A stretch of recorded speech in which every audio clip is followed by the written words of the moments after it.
अस्सलाम वालेकुम nine class. क्या हाल चाल है बच्चों आप लोगों के। आप लोगों को मालूम है कि आपके स्कूल ने आप लोगों के लिए ऑनलाइन क्लासेस स्टार्ट की हैं। उसी सिलसिले में बेटा आज हम बायोलॉजी पढ़ेंगे। लेक्चर नंबर हमारा 34 है। चैप्टर नंबर 5 को कंटिन्यू करेंगे और नेक्स्ट टॉपिक की तरफ अब हम चलेंगे 5.3 मियोसिस। आप लोगों को याद हो तो लास्ट टाइम हम लोगों ने सिग्निफिकेंस ऑफ माइटोसिस डिस्कस की थी और माइटोसिस हमने एंड कर दिया था और अब हम स्टार्ट करने लगे हैं मियोसिस। और याद हो अगर आप लोगों को तो शुरू में ही मैंने आप लोगों को बताया था कि जो मियोसिस है इसमें नंबर ऑफ क्रोमोसोम्स क्या हो जाते हैं, हाफ हो जाते हैं। और मियोसिस कहाँ पे होती है, जर्म लाइन सेल्स मतलब गमीट्स, स्पर्म सेल्स और एग सेल्स बनाने के अंदर मियोसिस का इस्तेमाल किया जाता है। तो बुक्स ओपन कर लें बेटा ताकि हम अपना टॉपिक स्टार्ट कर सकें। शाबाश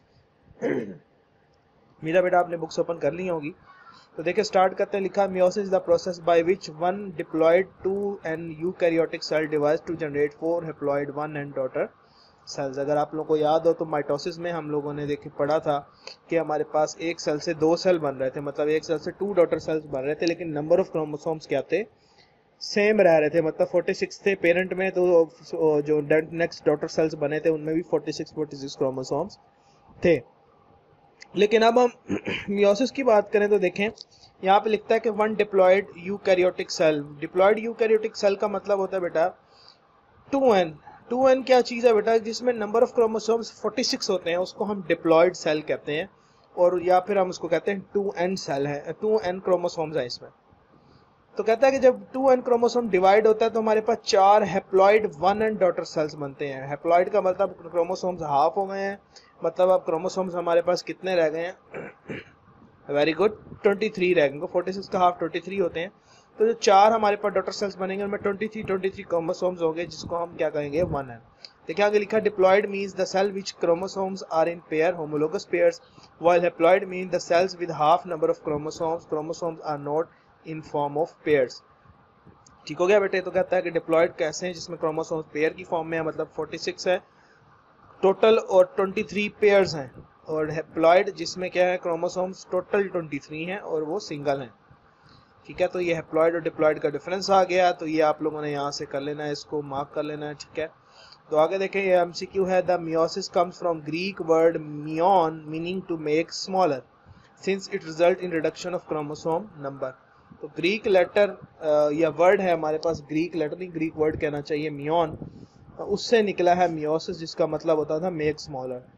तो क्रोमोसोम स्मॉल ही हो रहे हैं, कम हो रहे हैं इसमें। ठीक है, तो स्टार्ट करते हैं फेजेस ऑफ मियोसिस को। Meiosis were discovered and described for the first time in 1876 by a German biologist Oskar Hertwig।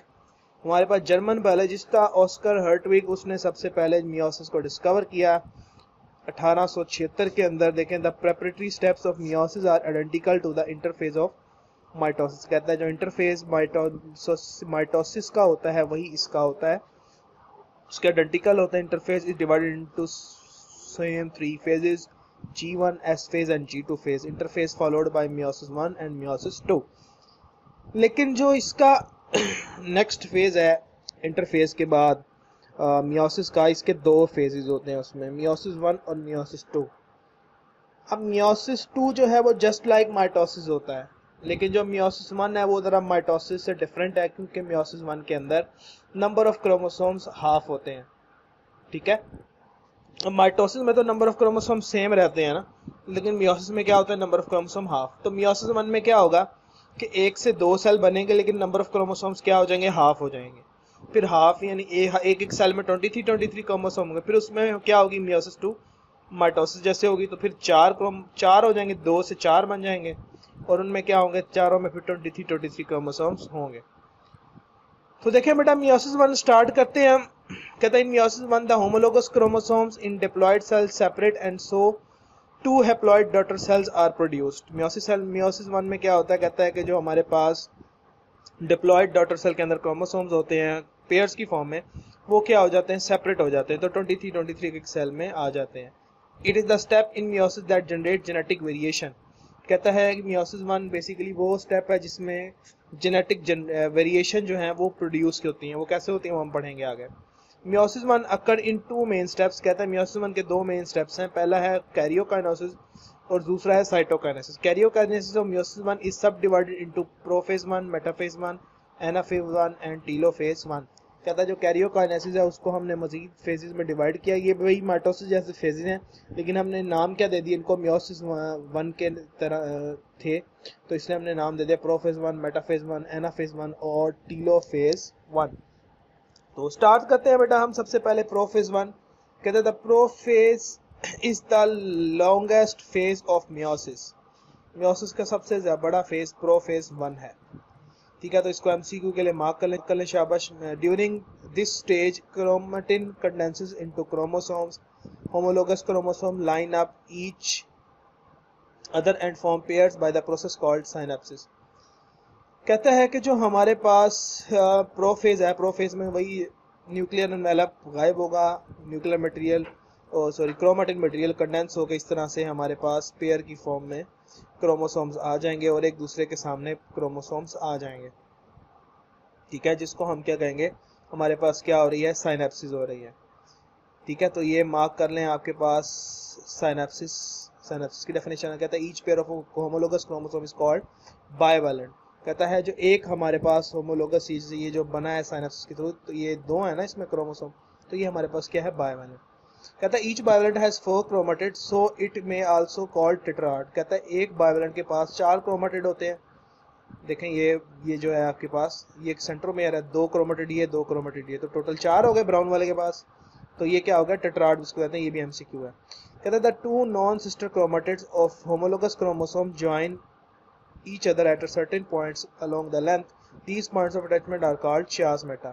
अब chiasmata क्या होता है बेटा, 2 क्रोमोसोम्स ये हैं, मतलब एक टेट्राड और ये अलग टेट्राड, ये दोनों आपस में एक दूसरे के साथ आके अटैच होते हैं। तो जिस पॉइंट पर ये अटैच होते हैं, देखिए ये अटैच है, ये अटैच है, यहाँ से अटैच है, तो इसको हम कहते हैं ये क्या बन गया, हमारे पास चियास्मेटा बन गया। नॉन सिस्टर क्रोमेटिड, ये देखें ये सिस्टर क्रोमेटिड है, एक ही क्रोमोसोम के है ना, ये अब नॉन हो गए ब्लू और ब्राउन। अब ये ब्लू और ब्राउन अटैच हुए, अब क्या होगा, ब्लू और ब्राउन एक दूसरे के साथ अपना कुछ सेगमेंट क्रोमोसोम का चेंज कर लेंगे। देखिए चेंज कर लिया, इसकी वजह से क्या होती है, जेनेटिक वेरिएशन आती है। अगर ये स्टेप ना होता बेटा, ठीक है, ये स्टेप ना होता, इस स्टेप को हम क्रॉसिंग ओवर भी कहते हैं, अगर ये स्टेप हमारे पास ना होता तो हमारे पास जेनेटिक वेरिएशन ना आती और जो इंसान है, जानवर हैं, वो एक दूसरे की तरह दिखते, खासकर ह्यूमंस की अगर हम बात करें। ठीक है, तो हमें फ़र्क ना महसूस होता, हमें पता ना लगता। जो माँ बाप के जब बच्चे होते तो वो बच्चे भी माँ बाप की क्या होते, कॉपी होते, बिल्कुल उनकी तरह होते, और उनका क्या होता है, बचपन। जब बच्चे बड़े होते तो वो बिल्कुल माँ बाप की शक्ल के होते। तो सारे लोग दुनिया के वैसे ही होते। ठीक है, तो उनमें तब्दीली बिल्कुल भी ना आती, एक जैसे ही होते। तो ये बड़ा इंपॉर्टेंट स्टेप है बेटा मियोसिस, इसीलिए मियोसिस होती है। In the next stage, the non-sister chromatids of homologous chromosomes exchange their segments and the phenomena is known as crossing over. Chiasmata बनने के बाद जब एक दूसरे के साथ अटैच हो गए तो ये सेगमेंट चेंज कर लेंगे, तो इसको हम क्रॉसिंग ओवर कहेंगे, और क्रॉसिंग ओवर ही है जिसकी वजह से जेनेटिक वेरिएशन आती है। ठीक है, तो ये आप लोगों ने कर लेना है क्रॉसिंग ओवर के लिए। व्हाट इज क्रॉसिंग ओवर, ये शॉर्ट क्वेश्चन है, काफी ज्यादा इंपॉर्टेंट है। अगर आपका क्वेश्चन आ जाए how genetic variation is produced, वो आगे आएगा सिग्निफिकेंस ऑफ मियोसिस में, तो वहां हम उसको क्या करेंगे, डिस्कस करेंगे। अब देखें आगे बढ़ते हैं। कहते हैं the exchange of segment result in the recombination of genetic information after crossing over each pair of homologous chromosome remains as bivalent. कहता है जब क्रॉसिंग ओवर कंप्लीट हो जाती है तो ये बाइवैलेंट बन जाते हैं, मतलब 2-2 क्रोमोसोम होते हैं। Chromosome condense further and nuclear disappear and the nuclear envelope degenerate centrioles which are duplicated during interphase migrate to the 2 poles and spindle fiber forms।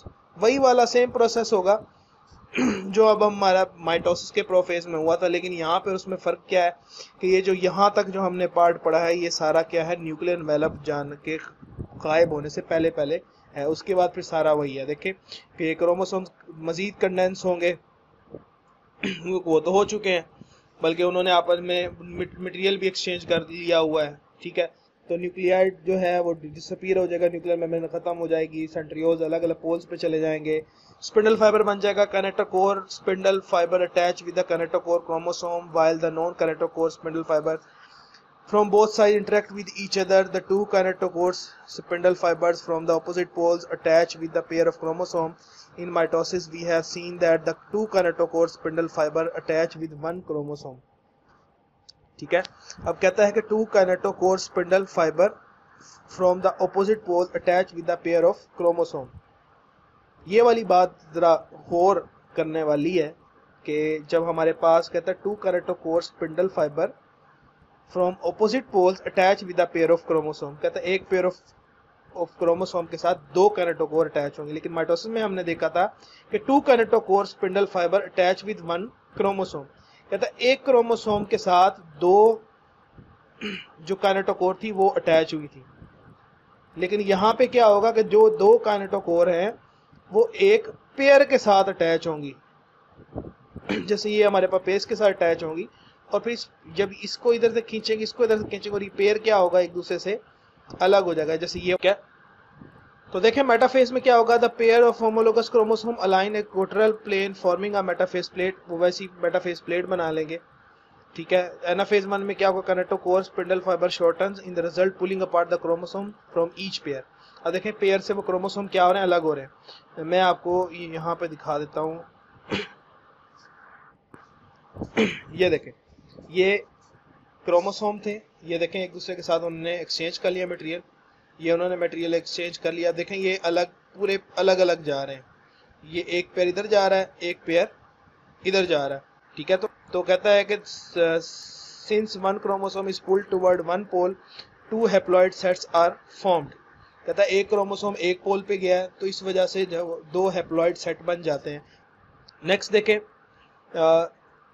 Each chromosome still contains a pair of sister chromatids, अब हर chromosome क्या भी pair की form में। अब क्या होगा telophase 1 में, chromosome arrive at the pole, each pole now has half the number of chromosomes but each chromosome still consist of two chromatids. अब जब वो उधर आएंगे तो हर के बाद हाफ है, दो क्रोमेटिड वाले होंगे। Spindle fibre network disappears and nuclear envelope is formed around the haploid set, chromosomes uncoil back into the chromatin. ठीक है, तो अब हमारे पास ये देखें, ये जो टेलोफेज 1 है अब इसमें हाफ ऑफ क्रोमोसोम्स आ गए हैं, हाफ इसमें है हाफ इसमें, यानी 46 इसमें है 46 इसमें आ गया टेलोफेज में। तो दोबारा से वो जनरेट हो जाएगा न्यूक्लियस और ये सेंट्रियोल्स अपने पोल्स में चले जाएंगे और हमारा जो सेल मेम्ब्रेन है वो वैसे ही बेंड होने लग जाएगी, मतलब हमारी साइटोकाइनेसिस क्या हो जाएगी, स्टार्ट हो जाएगी। ठीक है, तो आगे देखें लिखा cytokinesis the pinching of cell membrane in animal cell and the formation of cell wall in the plant cell occurs in the creation of two haploid daughter cell is completed, वही same पुराने वाला process होगा। कहता है after meiosis 1 both haploid daughter cells enter a period of rest known as interkinesis or interphase 2. The interphase 2 is different from interphase of mitosis and meiosis 1. There is no S phase and so there is no duplication of chromosome during this stage. कहता है अब इसमें क्या होगा, chromosomes जो हैं वो double नहीं होंगे हमारे पास। ठीक है, तो ये आपके पास बड़ा ही इम्पोर्टेंट है, इसको आपने मार्क कर लेना कि how interface 2 is different from interface 1, या फिर क्वेश्चन ऐसे आ सकता है how interkinesis is different from interface. ठीक है, तो इंटरफेस का मतलब है वो माइटोसिस वाला इंटरफेस। ठीक है, तो कहता है कि हमारे पास जो हैप्लॉइड सेल दो बने हैं वो रेस्ट करेंगे थोड़ा सा, यानी इंटरफेस 2 में जाएंगे, लेकिन यहाँ पे क्या होगा, स्पेस नहीं होगा, क्रोमोसोम्स डबल नहीं होंगे।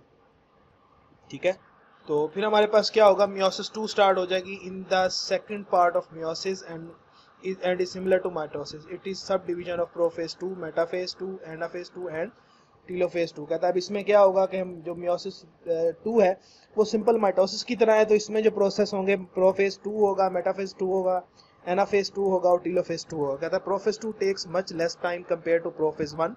प्रोफेज 2 का कहता है जो टाइम है वो बहुत कम है as compare to prophase 1। In this prophase nuclei and nuclear envelope disappears and chromatin condenses. Centrioles move to the polar region and make spindle fiber. The metaphase 2 chromosome attach with kinetochore spindle fiber and align at the equator of cell. ठीक है, अब क्या होगा कि हमारे पास जो है कहता है कि जो प्रोफेज 2 है इसके अंदर क्या होगा, हमारे पास प्रोफेज 1 की तरह न्यूक्लियर एनवेलप गायब हो जाएगा, क्रोमेटिन मटेरियल कंडेंस होकर क्रोमोसोम्स बना देंगे और हमारे पास सेंट्रियोल बन जाएंगे। तो सेंट्रियोल क्या करेंगे, वो स्पिंडल फाइबर बना देंगे, स्पिंडल फाइबर के क्रोमोसोम्स आ जाएंगे। मेटाफेज 2 में क्या होगा, क्रोमोसोम जो कैनेटोकोर के साथ अटैच होंगे और एक इक्वेटर में आके ऐसे लाइन में अरेंज हो जाएंगे। This is followed by anaphase 2 where centrioles centrosomes are cleaved and sister chromatids are pulled apart. कहता है सेंट्रोसोम्स क्या करेंगे, उनको खींचेंगे अपनी तरफ, जो अब उन्होंने बनाया था स्पिंडल फाइबर, क्रोमोसोम्स क्या हो जाएंगे अलग। Sister chromatids are now sister called sister chromosomes and they are pulled towards the opposite poles. कहता है हम इनको सिस्टर क्रोमोसोम्स कहेंगे, क्रोमोसोम्स अपने पोल्स की तरफ चले जाएंगे। Telophase 2 is marked with uncoiling of chromosome into chromatin. Nuclear envelope reforms cleavage of the cell formation eventually produce a total number of 4 cells each with the haploid set of chromosomes. कहता है अब क्या होगा, chromosome वापस चले गए poles पे, ठीक है, और हमारे पास अब क्या होगा कि टीलोफेज के जब एंड होगा हमारे पास न्यूक्लियर एनवेलप वापस आ जाएगा, सेल साइटोकाइनेसिस करेगा और हमारे पास अब 4 सेल्स बन जाएंगे और 4 सेल्स में क्या होंगे, हैप्लॉइड क्रोमोसोम, मतलब हाफ नंबर ऑफ क्रोमोसोम्स मौजूद होंगे। देखें हमने भी इसमें पढ़ा था कि भी इसमें पेयर की फॉर्म में थे, हाफ ऑफ पेयर थे, तो ये मजीद हाफ हो जाएंगे, मतलब ये आधे इधर, तो हमारे पास 23 क्रोमोसोम 4 में आ जाएंगे, तो 4 बनेंगे, सब में क्या होंगे 23, ठीक है। इस तरह देखे पेयर आए, पेयर अरेंज हो गए और ये पेयर अलग हो गए, सिंगल क्रोमोसोम आ गए, तो हाफ ऑफ 23 क्रोमोसोम के 4 डॉटर सेल्स बन गए, ठीक है। तो अब आपने डायग्राम जो करनी है वो यहाँ से कर ले बेटा, ये डायग्राम आसान है क्योंकि डिफरेंस भी है। तो नेक्स्ट लेक्चर जो हमारा लेक्चर नंबर 35 होने वाला है उसमें हम इंशाल्लाह पढ़ेंगे